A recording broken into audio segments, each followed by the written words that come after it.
Hi, magandang gabi. Ngayon ay ano ba ngayon? Ika-17 ng Disyembre. At tulad ng aking naipangako sa inyo, ang buong buwan ng Disyembre ay gagamitin ko upang mag-vlog lahat tungkol kay Dr. Jose Rizal. At merong mga humihiling sa akin, no, na ang akin naman daw i-vlog ay tungkol sa mga babae na nagkaroon ng kaugnayan sa buhay ni Jose Rizal. At gusto nilang malaman ang bang uring mangingibig si Dr. Jose Rizal. At sino ba ang tunay na pag-ibig ni Dr. Jose Rizal? Alam ninyo, si Dr. Jose Rizal ay hindi naiiba sa iba pang mga karaniwang lalaki na humahanga talaga sa mga anak ni Eva. At dahil na rin sa kanyang angking talino, ay talino, magandang asal, at ika nga ay maayos na pananalita, maayos na pananamit, ay marami talagang mga anak ni Eva na nakakagusto sa kanya, na natatatawag niya ang pansin sapagkat yung sa pagdadalangan niya ng kanyang sarili at sa pagkakaroon na nga niya ng angking pambihirang talino.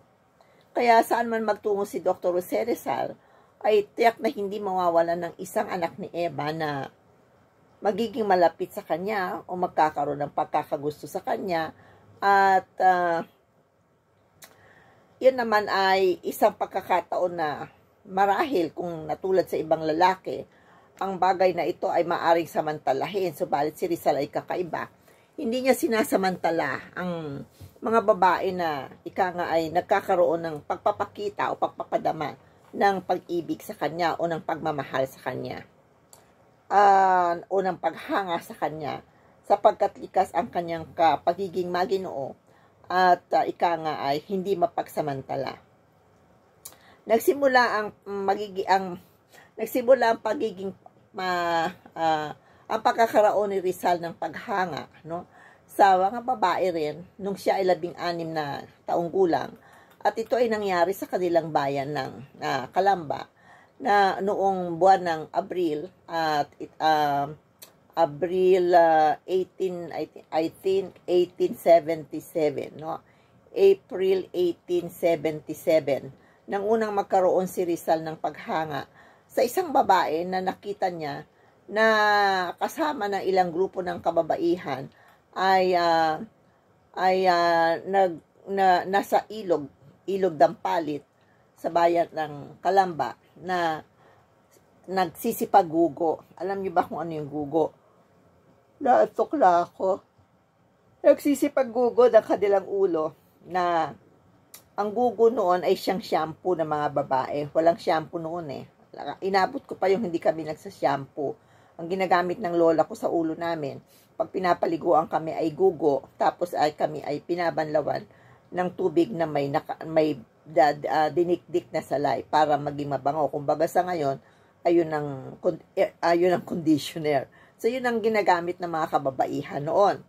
At nung makita ni Rizal, habang tinitingnan niya yung grupo ng mga kababaihan na nagkakatuwaan, ay nakita niya ang paglabas sa isang may nakataklob na halaman, ay lumabas ang isang batang dalagita na may 16 na taong gulang din.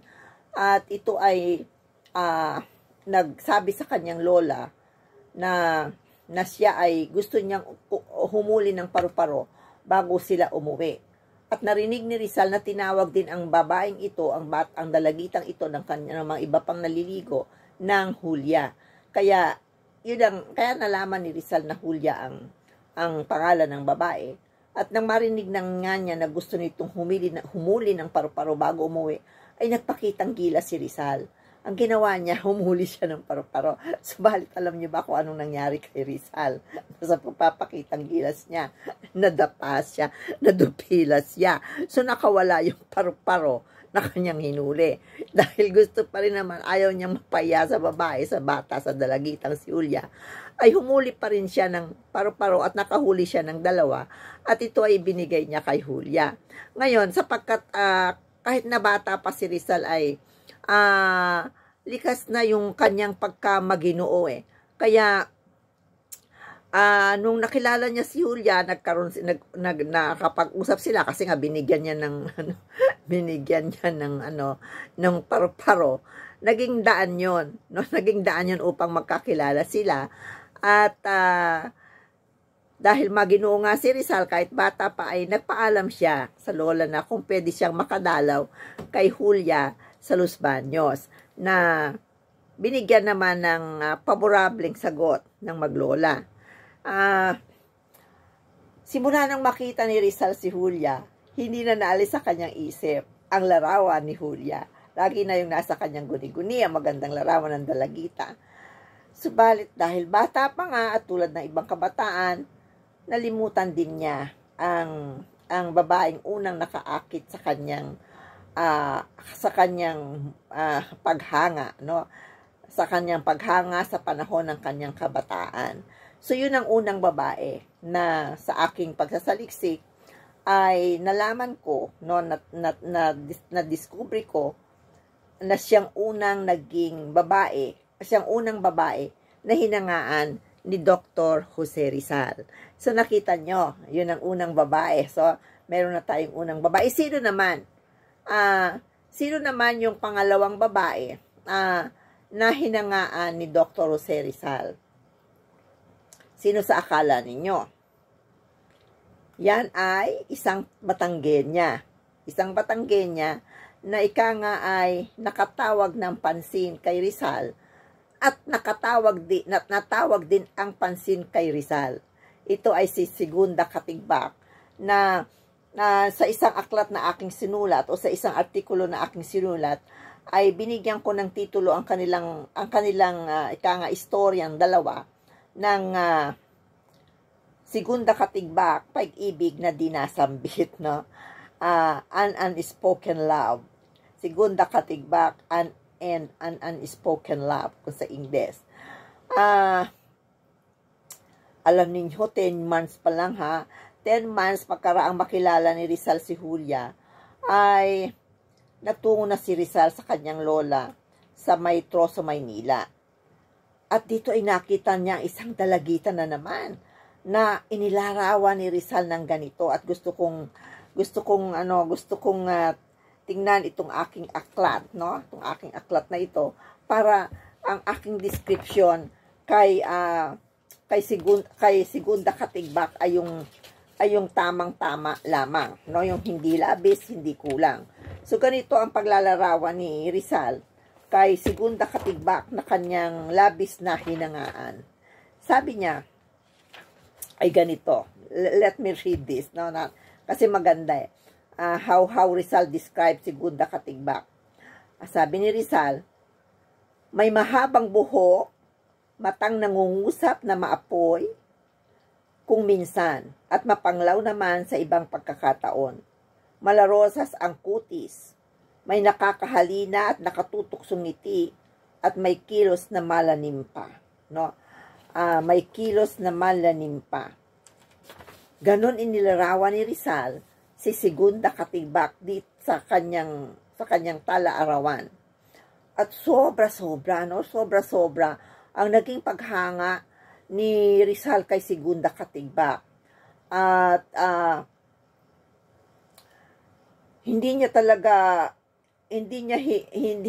yun ay isinulat niya, itinala niya sa kanyang journal. At sinabi niya na talagang nakakarahuyo ang tulad ni Segunda. At dinescribe niya pa ang tinig ni Segunda na parang melodiya, no? Parang it's a melodious, no?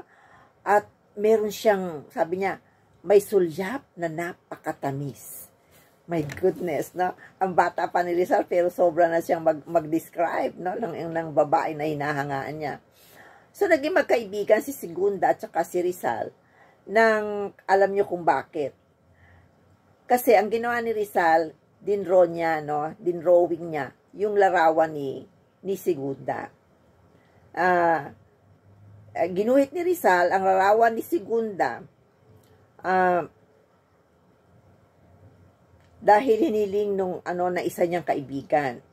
Mula noon ay binibisita na ni Rizal si Segunda saan? Sa La Concordia. Ito yung nasa May Santa Ana. tuwing araw ng Huwebes at Linggo. So, yun ang pwedeng dumalaw nung panahon na yun, araw ng Huwebes at Linggo. Dito rin nag-aaral ang dalawang kapatid na babae ni Rizal sa La Concordia. At dito rin nakatira ang mga ito. Kumbaga, ang La Concordia ay eskwelahan at nagsiserving nandun din ang kanilang dormitory. Pero alam ninyo, alam ni Rizal na hindi magkakaroon ng katagparan ng kanyang pag-ibig kay Segunda Katigbag sapagkat nalaman niya na ang dalagita ay nakatakdang ikasal sa isang taga Batangas din na nagngangalang Manuel Luz, no? Mayamang binata na Tagalipa. Tagalipa ang mga Luz, taga doon siya. Sa kanya, kaya alam ni Rizal the feelings that he had for Segunda will never be he could not definitely succeed in having Segunda because Segunda is to marry kababayan na Tagalipa. Kaya ang ginawa ni Rizal ay nagsulat sa kanyang talaarawan na ang sinulat niya ganito, no? Let me just again look at it para hindi ako mawala, na unti-unti ko, sabi niya, unti-unti kong nilalagok ang matamis na laso ng pag-ibig. So, matamis na laso ng pag-ibig sapagkat alam niya na hindi naman talaga magkakaroon ng ba yung tawag ng consummation, no? Ng finality, no? Ng happy ending, yung nararamdaman niya para kay Segunda Katigbak. Alam ni Rizal na hindi lang siya ang nagmamahal kay Segunda Alam niya pati si Segunda may feeling sa kanya. Kasi pagka may mga times daw according kay Rizal na kung silang dalawa lang ang magkasama ni Segunda ay may mga pagkakataong walang nagsasalita sa kanilang dalawa at nagpapakiramdaman lang sila. At kinuwento niya pa na minsang magkasama sila ni Segunda ay itinanong ni Segunda kay Rizal kung ano ang paborito ni Rizal na bulaklak. Tinanong ni Segunda kay Rizal kung ano ang paborito nitong bulaklak na sinagot naman ni Rizal na lahat ng bulaklak ay paborito niya. Subalit ang gusto niya sa bulaklak ay sa akala nyo? Sinabi ni Rizal na ang gusto niya sa bulaklak, bagamat lahat ay gusto niya, ang kulay nito ay puti. At sinabi naman ni Segunda kay Rizal na yun din ang kanyang gustong kulay ng bulaklak. Romantic naman dalawa, nakakatuwa. Minsan, dumalaw si Rizal kay Segunda. Alam niyo ba na binigyan si Rizal ni Segunda ng isang bulaklak na kulay puti. At sinabi naman ni Segunda para siyempre mga babae medyo ayaw magpahalata. Sabi ni Segunda kay Rizal ay yung daw bulaklak na binibigay niya kay Rizal ay galing sa kapatid ni Rizal. Ngayon kinausap naman ni Rizal ang kanyang kapatid. Sinabi na ito na ang bulaklak daw ay talagang galing kay Segunda. Kaya bistado si Segunda. Muli isang araw na dumalaw si Rizal kay Segunda, naramdaman niya na malungkot si Segunda. At sinabi nito na kay Rizal na ito ay nakatakda ng ikasal at umiyak ito.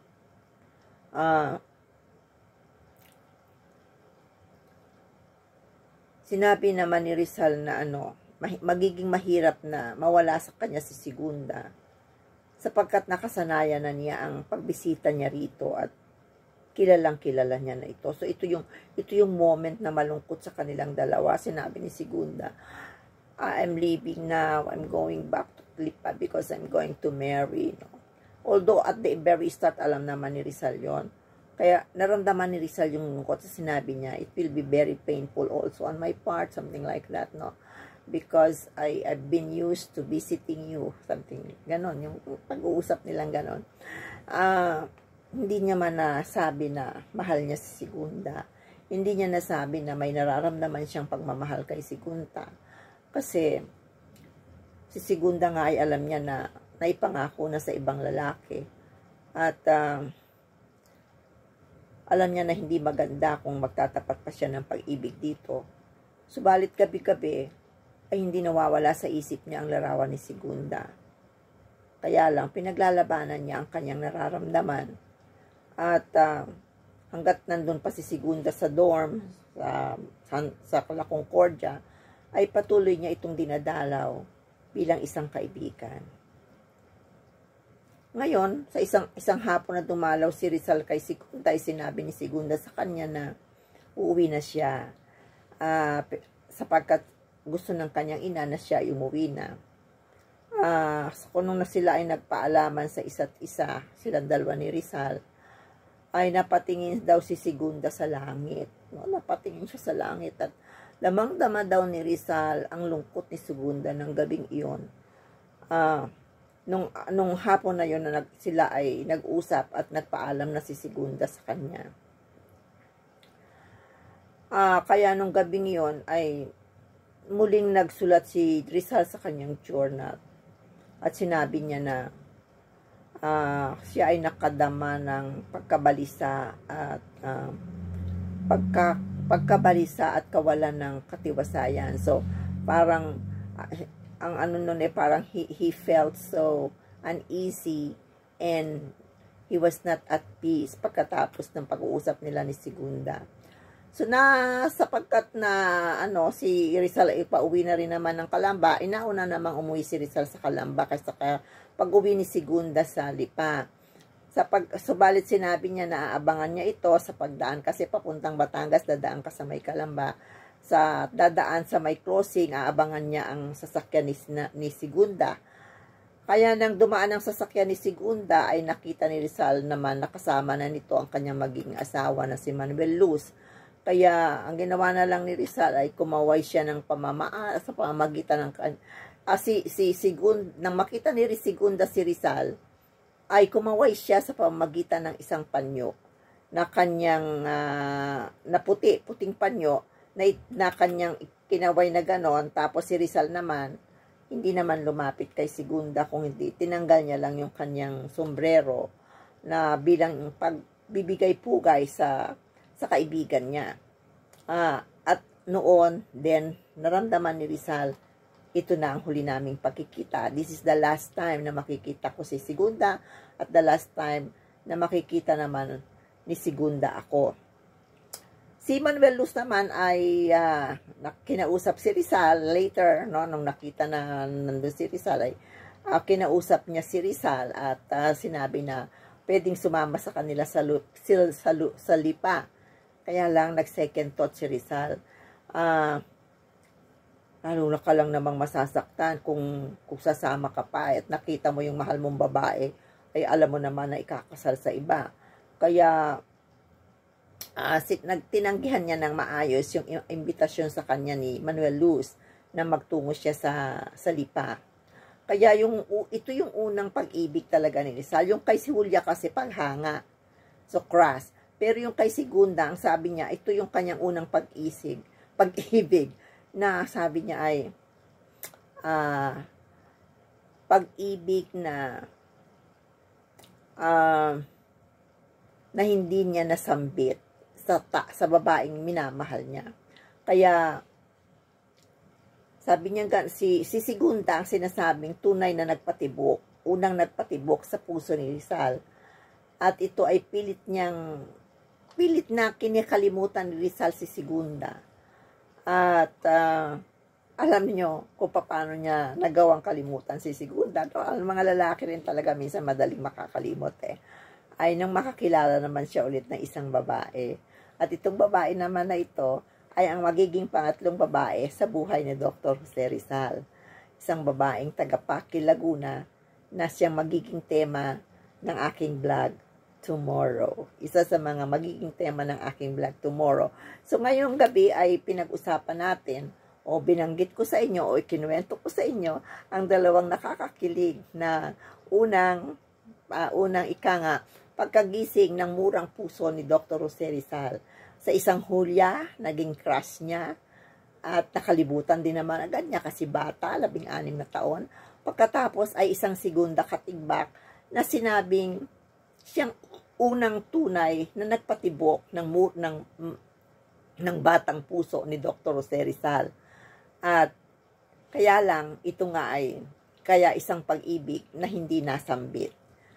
Ang isang unspoken love of a man to a woman and a woman's love to a man. Kasi pareho silang may pagmamahal sa isa't isa, pero hindi nila yung nabanggit, hindi nila nasabi. Kasi nga, anong panahon na yon, may ang mga babae noon at yung mga kalalakihan din, lalo na mga babae, pag naipagkasundo ka na, ay talagang you have to abide by what has been already agreed upon by your parents. Whether there is love or none, ay talagang susunod ka. Kaya hindi rin nakakaawa rin ang mga babae ng unang panahon na yon, no? Just like the case of Segunda. But in the course of time, siguro, ay natutunan na rin ni Segunda na mahalin si Manuel Luz. Kaya, well, that was life in the olden times when women would really be obedient to their parents' wishes. So, ito yung aking aklat eh. Dito, ang dami-dami kong sinulat, ang dami kong mga artikulo dito, maiksi, na yung mga sinusulat ko dati, ginawa namin sa isang aklat, at ito ay nakapaloob sa si Rizal sa Kamalayang Pilipino. So, maraming salamat sa inyong pakikinig at sa inyong pag-view sa aking channel. At sana'y huwag kayong magsawa sapagkat ito ay talagang tunay naman na may kaugnayan sa ating kasaysayan at sa hindi naman laging seryoso. Kagaya ngayon, hindi naman tayo seryoso kundi tayo ay nagpapakilig sa puso ng ating mga kabataan marahil at kahit na ng mga may edad ng kagaya ko, because ang tema ng pag-ibig ay lagi ng isang nakakakilig na bagay. Whether you are old or whether you are young, love is something that really, sabi nga, love makes the world go round. So, thank you, good night, at maraming salamat sa inyo na patuloy na sumusubaybay, nag-iintay, at